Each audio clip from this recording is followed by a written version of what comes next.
अनेक वेळा आपण कापण्या तयार करत असतो, परंतु त्या कापण्या कधी वाताटल्यासारख्या तरी होतात, कधी चिकट लागतात, खाताना त्या दाताखाली कडक लागतात. आज आपण ज्या कापण्या तयार करणार आहे ना, त्या एकदम मऊसूत अशा आहेत.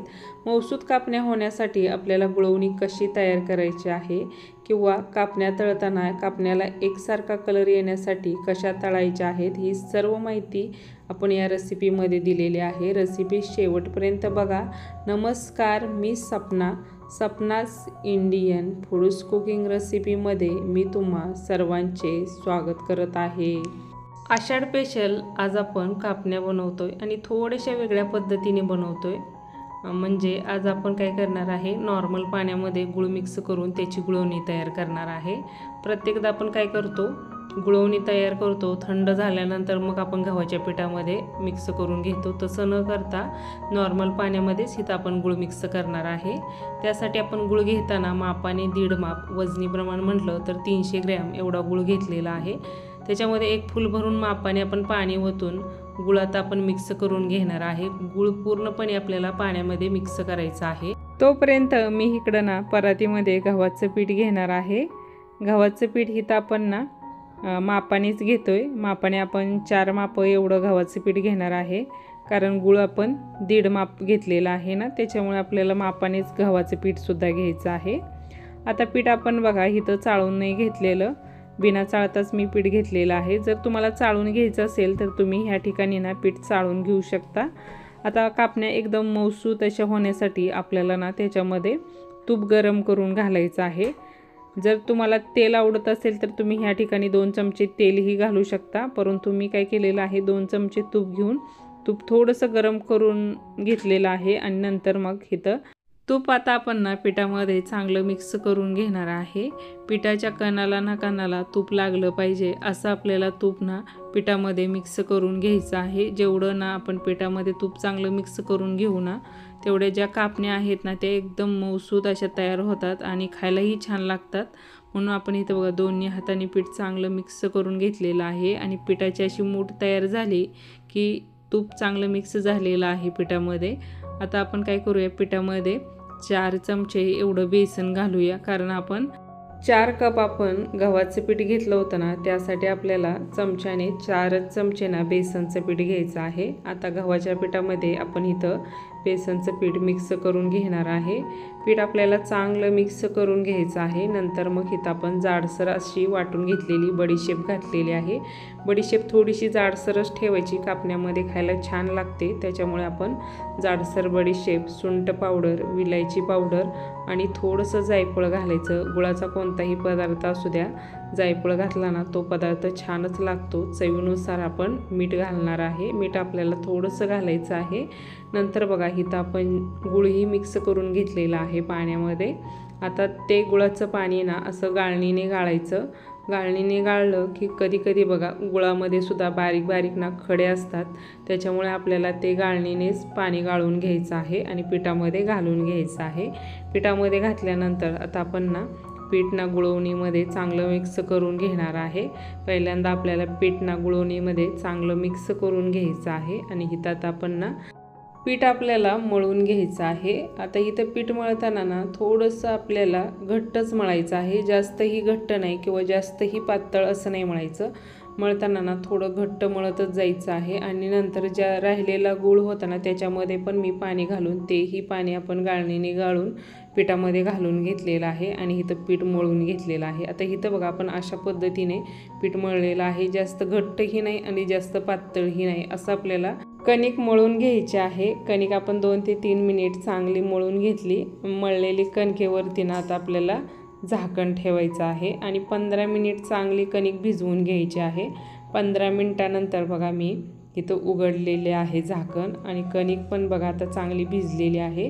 कणिक चांगली भिजली अशी मऊसूत अशी होते, त्यासाठी आपल्याला 15 मिनिट कणिक भिजवून घ्यायची आहे आणि नंतर मग थोडीशी आता आपण इथं मळून घेणार आहे. थोडीशी आपल्याला मळून घ्यायची आहे. मळलेल्या कणकेचा एक आपण मोठा असा हुंडा तयार करून घेणार आहे कापण्या लाटण्यासाठी. आता इथं आपल्याला कापण्या लाटण्यासाठी हुंडा तयार करताना थोडासा मोठा करायचा आहे. चपातीचा कसा आपण बारीक एक घेतो आपल्याला तसे 2 घ्यायचे आहे आणि त्याचा एक तयार करून आपल्याला तो लाटून घ्यायचा आहे। इथं बघा आपण एवढा मोठा असा हुंडा घेतलेला आहे। एवढे मोठे हुंडे करायचे आहेत आपल्याला कापण्या लाटण्यासाठी।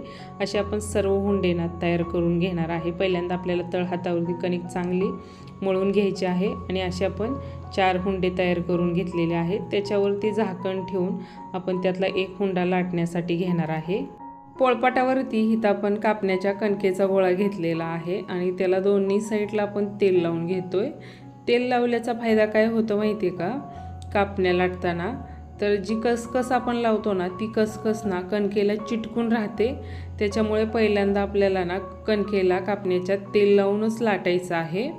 आणि इथं बघा आपण दुसऱ्या साईडला पण कसकस लावून घेतलेली आहे। असं आपल्याला दोन्ही साईडला कसकस लावून घ्यायचं आहे आणि कणिक नंतर बघा इथं आपण लाटण्यासाठी घेतलेली आहे। कसकस आहे ना ती कणकेला ना चिटकून राहते। त्याच्यामुळे आपण काय केलेलं आहे, कापण्याच्या कणकेला पहिल्यांदा तेल लावून घेतलेलं आहे। पहिल्यांदा दोन्ही साईडला तेल लावून घ्यायचं आणि नंतर मग ती थोडंसं लाटून घ्यायचं आणि नंतर मग कसकसना लावून घ्यायची। त्यामुळे काय होतं, कणकेला कसकसना चांगली चिटकून राहते आणि तळताना पण काय होतं, कापण्या तेलामध्ये ना कसकस निघत नाही। त्याच्यामुळे आपण काय केलेलं आहे, कणकेच्या गोळ्याला तेल लावून जर आपण कसकस लावली ना तर काय होतं, कणकेला ना चिटकून राहते कसकस बाजूला निघत नाही। त्याच्यामुळे आपल्याला तेल लावल्यानंतरच कसकस लावायची आहे कणकेला आणि मगच आपल्याला इथं मोठी अशी चपाती लाटायची आहे। इथं बघा आपण कापण्यासाठी एकदम मोठी अशी चपाती लाटून घेतलेली आहे आणि तिचे काठ थोडेसे जर आपल्याला मोठे वाटत असेल तर आपल्याला पातळ करून घ्यायचे आहे आणि मीडियम साईजमध्ये असं आपल्याला ही चपाती लाटून घ्यायची आहे। जास्तही पातळ नाही आणि जास्तही जाड नाही, अशी इथं आपण ही मोठी अशी चपाती लाटून घेतलेली आहे आणि नंतर बघा तिचे काठ पण आपण लाटून घेतलेले आहे। आता आपण कट करून घेणार आहे। त्यासाठी इथं आपण कटर घेतलेला आहे। या ठिकाणी तुम्ही चाकूने हे कट करून घेऊ शकता। आपण कापण्या म्हटलं की कापण्या कशा डायमंड शेपमध्ये छान दिसतात, त्याच्यामुळे इथं आपण डायमंड शेपमध्येच कापण्या सर्व कट करून घेणार आहे। पहिल्यांदा आपल्याला उभ्या लाईनमध्ये कट करून घ्यायचं आहे। उभ्या लाईनमध्ये कट करून घेतल्यानंतर मग इथं आता आपण आडव्या लाईनमध्ये कट करून घेणार आहे आणि डायमंड शेपमध्ये इथं आपण कापण्या तयार करून घेणार आहे। सर्व कापण्या इथं आपण कट करून घेतल्या आणि ज्या कापण्यांना ना डायमंड शेपमध्ये आकार आलेला नाही ना ती कणिक मी बाजूला घेतलेली आहे। नंतर आपण ही कणिक ना लाटून घेणार आहे, नंतर कट करून घेणार आहे डायमंड शेपमध्ये। पण आपण एकसारख्या सगळ्या कापण्या दिसण्यासाठी इथं सर्व कापण्यांना डायमंड शेपमध्येच तयार करून घेणार आहे। आता इथं बघा आपण अशा पद्धतीने सर्व कापण्या तयार करून घेतलेल्या आहे। जास्त जाडही नाही आणि जास्त पातळही नाही, अशी आपण लाटी लाटल्यामुळे कापण्या एकसारख्या इथं तयार झालेल्या आहेत। आणि नंतर मग आपण सर्व कापण्या इथं ताटामध्ये तयार करून घेतलेल्या आहेत। आता ह्या कापण्यांना आपण तळण्यासाठी घेऊया। त्यासाठी आपल्याला आता गॅसवरती ना कढई ठेवायची आहे। कढईमध्ये इथं आपण आता तेल घालून घेणार आहे।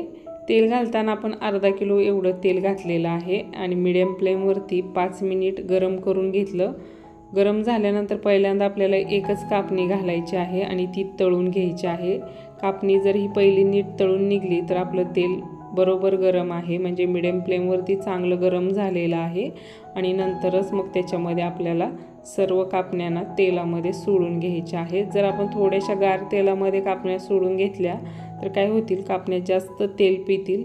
त्याच्यामुळे आपल्याला पहिल्यांदा एक कापणी टाकून ना तेल मीडियम फ्लेमवरती चांगलं गरम करून घ्यायचं आहे आणि नंतर मग इथं आपण सर्व कापण्या तेलामध्ये घालून घेतलेल्या आहेत। आणि तेलामध्ये घातल्यानंतर कापण्या बघा तेलामध्ये घातल्यानंतर फुगून वरती आल्या की नंतरच मग आपण इथं झाऱ्याने ना हळूहळू ना त्यांना पलटून घेणार आहे। तोपर्यंत आपल्याला झाऱ्याना तेलामध्ये नाही घालायचा।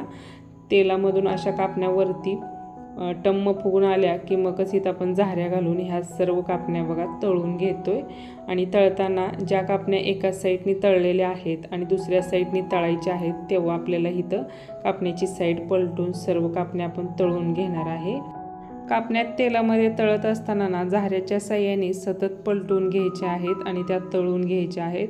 आपण जर झाऱ्याच्या साह्याने सतत पलटून घेऊन जर तळल्या ना तर कापण्या काय होतं, एकसारख्या तळल्याही जातात आणि त्याला एकसारखा असा कलरही येतो आणि खाताना सुद्धा त्या कापण्या एकदम छान खमंग अशा लागत असतात।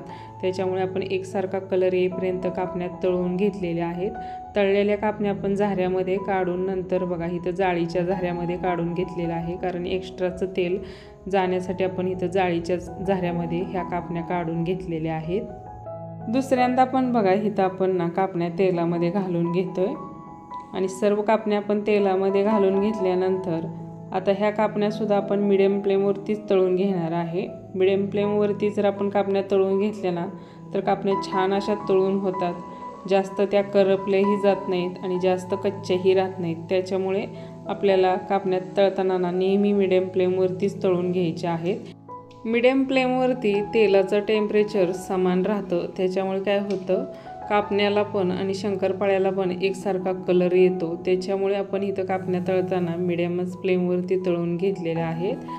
कापण्यांना पण बघा एकसारखा असा कलर आलेला आहे, छान अशा ह्या कापण्यासुद्धा तळल्या गेलेल्या आहेत। ह्यासुद्धा आपण कापण्या तळताना ना 6 ते 7 मिनिट तेलामध्ये मिडियम फ्लेमवरती तळून घेतलेल्या आहेत। असा एकसारखा कलर आल्यानंतर मगच आपण ना झाऱ्याच्या साह्याने ह्या कापण्यांना एखाद्या जाळीमध्ये काढून घ्यायच्या आहेत। ह्या पण कापण्या बघू शकता एकदम मस्त अशा झालेल्या आहेत आणि त्यांना एकसारखा असा कलरही आलेला आहे। सर्व कापण्या पण इथं तयार करून घेतलेल्या आहेत आणि तयार करताना मिडियम फ्लेमवरती तळल्यामुळे त्या एकसारख्या अशा तयार झालेल्या आहेत, त्यांना एकसारखा असा कलरही आलेला आहे। ह्या कापण्यांना तुम्ही दुधाबरोबर चहाबरोबर खाऊ शकता, छान लागतात दुधाबरोबर पण खायला किंवा तुम्ही चहाबरोबर पण खाऊ शकता। जर तुम्हाला व्हिडिओ आवडलं तर व्हिडिओला लाईक करायला विसरू नका। तुमच्या मित्रपरिवारासोबत हा व्हिडिओ तुम्ही सर्वांना शेअर करा, चॅनलला सबस्क्राईब करा, कमेंट करा। पुन्हा भेटूया आपण अशाच एक नवीन आणि छानशा रेसिपीमध्ये। धन्यवाद।